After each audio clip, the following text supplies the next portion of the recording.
பிதா குமாரன் பரிசுத்தாவின் பேராலே ஆமென். கிறிஸ்துவுக்குள் மிக பிரியமானவர்களே, யாத்திராகமம் அதிகாரம் 20வது அதிகாரத்திலே 6வது வசனம், 1000 தலைமுறைக்கு மட்டும் இரக்கம் செய்கிறவராயிருக்கிறேன். எல்லாரும் ஆமென் சொல்லமா? ஆமென். நாம் கிறிஸ்துவுக்குள் மிக பிரியமானவர்களே, அவரிடத்தில் அன்பு கூர்ந்து அவருடைய கற்பனைகளை கை கொள்கின்ற பிள்ளைகளுக்கு 1000 தலைமுறை மட்டும் இரக்கம் செய்கிறவராயிருக்கிறார். என்ன எனக்கு இரக்கம் பாராட்டி இருக்கிறாரு அப்படின்னு சொல்லி நீங்க கேட்கலாம்.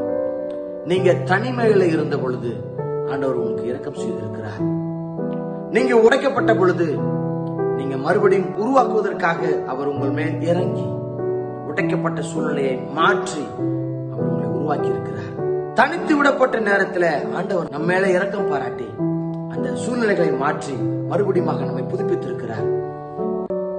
தோல்வி அடைந்த வேளையில தேவன் நம்மை துவண்டு விட செய்யாமல் மறுபடியும் பலன் தந்து நம்ம மேல இரக்கம் பாராட்டி நம்மை மறுபடியும் உற்சாகத்தின் வெற்றியின் பாதையில நடக்க செய்திருக்கிறார். நாம் தண்டிக்கப்பட்ட சூழ்நிலையில ஆண்டவர் நம்மளை மட்டாய் தண்டித்து நம்ம மேல இரக்கம் வைத்து நம்மை ஒவ்வொரு சூழ்நிலையிலையும் நம்ம மேல இரக்கம் பாராட்டி நம்மை விடுதலை அளித்திருக்கிறார். சிந்திக்காம போனோமே, 1000 தலைமுறை வரைக்கும் இரக்கம் பாராட்டுன்னு சொன்னீங்களே ஏசப்பா, என் மேல எவ்வளவு இரக்கம் வச்சிருக்கிறீங்க. 1000 தலைமுறைக்கு மேல இந்த ஒரு தலைமுறைக்கே என் மேல் வைத்த அந்த இரக்கத்தை நான் யோசித்தேன் என்று சொல்லி சொன்னார்.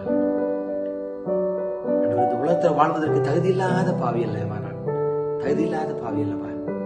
சிந்திக்க அழைக்கப்படுகிற பிரியமானவர்களே, நம்ம மேல வைத்த அன்பினாலே, அவர் நம்ம மேல வச்ச அன்பினாலே நம்ம மேல இரக்கம் பாராட்டி நம்ம செய்த பாவங்கள், நம்ம செய்த குற்றங்கள், நம்ம செய்த தவறுகள், நம்ம செய்த நிர்விசார விதமான மாம்ச சிந்தையுரிய பாவங்கள் எல்லாத்தையும் தேவன் மன்னித்து நம்ம மேல இரக்கம் பாராட்டி நமக்கு 1000 தலைமுறை வரைக்கும் அவர் இரக்கம் செய்ய வல்லவராய் இருக்கிறார், நல்லவராக இருக்கிறார். நாம் செய்ய வேண்டியது, ஆண்டவரே நான் உண்மையில அன்பு செலுத்துகிறேன், இந்த உலகத்தின் மேல எந்த பொருள் மேல நான் அன்பு செலுத்தல, ஆண்டவர் உண்மையில நான் அன்பு செலுத்துகிறேன், ஆண்டவர் உடைய கற்பனைகளை நான் கை கொள்வேன். என்னுடைய தலைமுறைகள், என் தலைமுறைங்க, என் தலைமுறை 1000 தலைமுறை வரைக்கும் நமக்கு அவர் இரக்கம் செய்கிறவராய் இருக்கிறார். கட்டாயம் உங்க வாழ்க்கையில அவர் இரக்கம் செய்வார், உங்க தலைமுறைக்கு அவர் இறங்குவார். கர்த்தர் நம் அனைவரை ஆசீர்வதித்து நம்ம தலைமுறைக்கு இரக்கம் பாராட்டி நம்மை வல்லமையாய் வாழ்வை சேவைப்படுத்தி உற்சாகத்தின் பாதையில் நடக்க செய்வாராக. ஆமென். God bless you.